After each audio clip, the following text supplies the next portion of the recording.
Ay, Shanghai! For today's video, gagawa tayo ng tahong Shanghai. Tahong Shanghai kasi mayroon kami ditong natirang tahong. Ayan. So, gagawin natin siyang Shanghai. So, ito lang natirang tahong. Tapos, dito, kung makikita ninyo, dito, ito yung mixture ng carrots, bawang, sibuyas. Ayan, yan lang. Kung ano lang yung meron sa aming ref, yun lang yung gagamitin natin dito. Wala namang kaming spring onion o kung ano-ano. So ito lang, basic lang. So napakabilis lang nito. Diba, sayang naman kung tatapon nyo lang or pwede nyo pa kasi kagaya ni Kobe. Ito si Kobe ayaw kumain ng tahong, pero pag ginawa mong Shanghai yan, tignan natin mamaya kung kakainin niya. So next step natin dito, since buo yung ating tahong dito, buo-buo. Ayan, buo-buo siya. Ang gagawin natin dito, ayan, chop lang natin siya.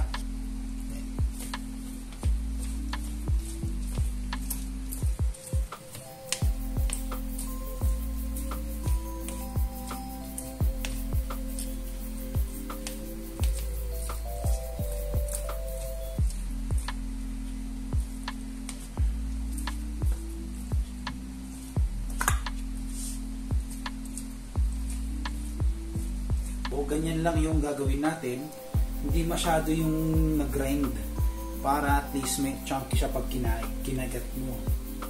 So next step natin dito ay very simple lang. Itong bowl, ilalagay lang natin lahat dito nung na-chop natin. Yan, main ingredients, lagay lang natin yan.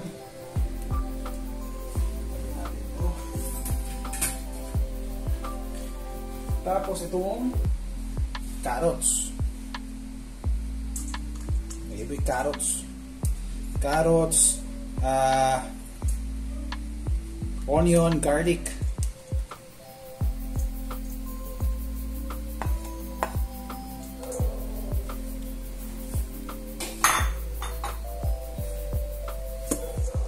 Yan. So dito lalagay mo na yung mga aromats na kailangan natin ilagay.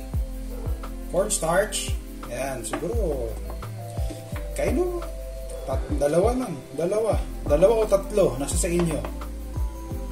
Cornstarch, tatlo ito natin, hindi, 2 1/2. Asin, 1 teaspoon lang, enough na siguro yan. Lagyan natin ng paminta. Konti lang. Pampalasa lang. Yan, konti lang. Huwag masyado. Sugar. Yan. Siguro dagdagan pa natin ng konti lang. Chicken powder. Ayan. Knorr chicken powder. Okay, hindi naman puno. Pwede na yan. Oyster sauce. Konti lang. Konti-konti lang nilalagay ko dahil wala naman sa 1 kilo to. Kumbaga tira lang kasi talaga to. Ano naman yung sesame oil. Konti lang din. Itlog.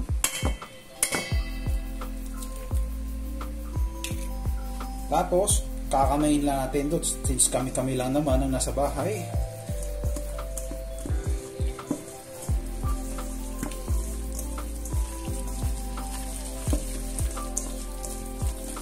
Konti lang siya. So, kung kulang ng ng cornstarch, pwede naman kayo maglagay.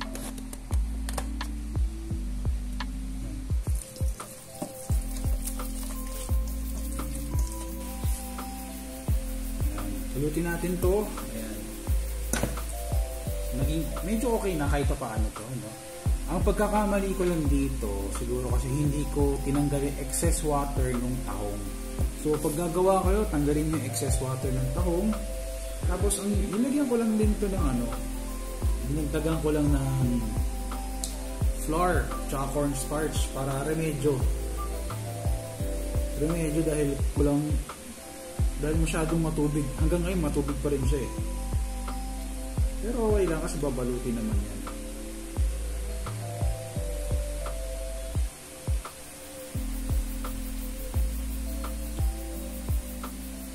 Tapos ito din tubig. Tubig lang ginamit ko dito.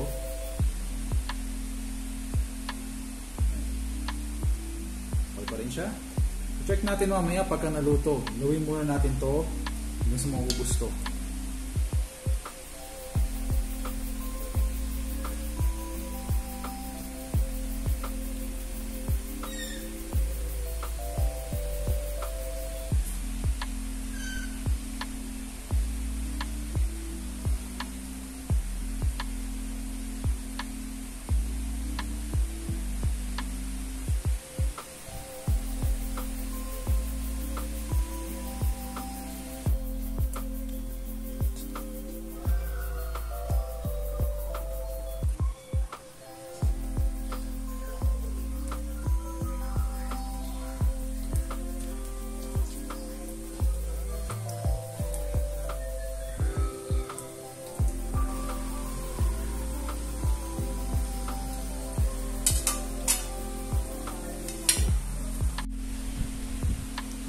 Ay, Shanghai. Ay, Shanghai oh.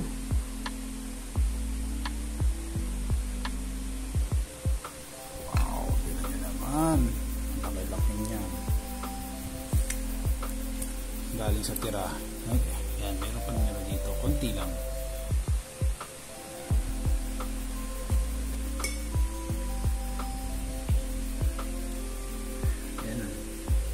So, tikman na natin. Mainit pa.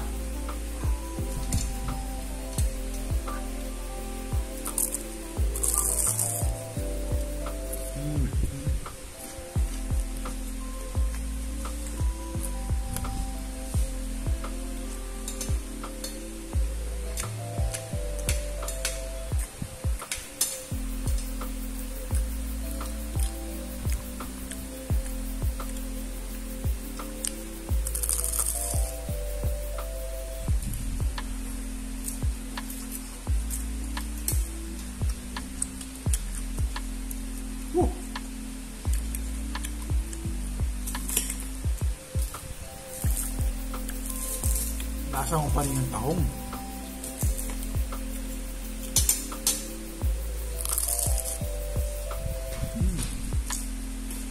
Ay, madali lang gawin.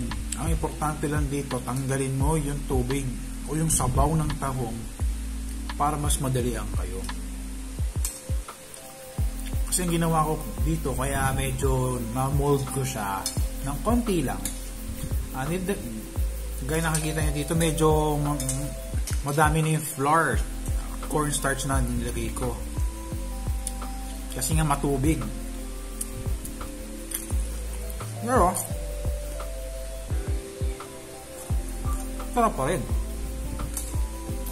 Ako ba nga?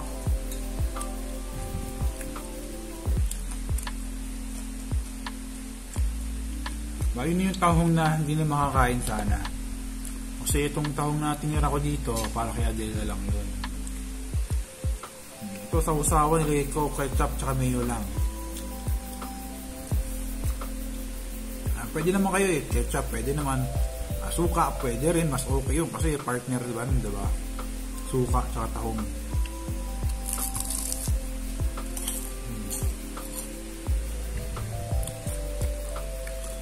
Mga mamis, daddies, pwede nyo gawin to sa bahay nyo.